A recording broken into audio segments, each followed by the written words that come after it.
వరలక్ష్మి అయితే భవానీతో ఇలా అంటూ ఉంటుంది. నీ కూతురు తప్పు చేయలేదు, నీ కూతురు మంచిదాయ అని నిరూపించుకోవడం కోసం అని చెప్పి ఆ నిందను నీ మీద వేసుకుంటున్నావా? నాకు తెలుసు ఇదంతా నీ కూతురు ధరాయే చేసిందని, ఎందుకు నిజం బయట పెట్టట్లేదు అని చెప్పి అంటూ ఉంటుంది వరలక్ష్మి. అది విని అక్కడ ఉన్న భవానీ, ధర వీళ్ళందరూ కూడా ఒక్కసారిగా షాక్ అయిపోతారు.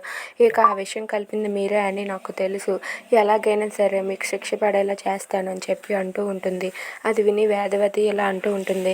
జరిగిందేదో జరిగిపోయింది, ఇక మీదైనా ఈ విషయం గురించి ఎక్కడితో వదిలేయండి అని చెప్పి అంటుంది. అది విని వరలక్ష్మి ఇలా అంటూ ఉంటుంది. నేనెందుకు వదిలేస్తాను?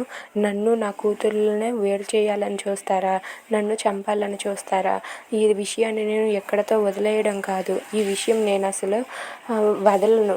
ఎందుకంటే నన్ను చంపాలని చూసిన వాళ్ళకి శిక్ష పడేలా చేస్తాను. ఖచ్చితంగా నేను కోర్టులో కేసు వేస్తాను, కేసు వేసి వాళ్ళకి శిక్ష పడేలా చేస్తాను. చూస్తూ ఉండండి. నన్ను నా పిల్లల్ని వేరు చేసి నా పిల్లల్ని తల్లి లేని పిల్లలు చేద్దాం అనుకున్నారా?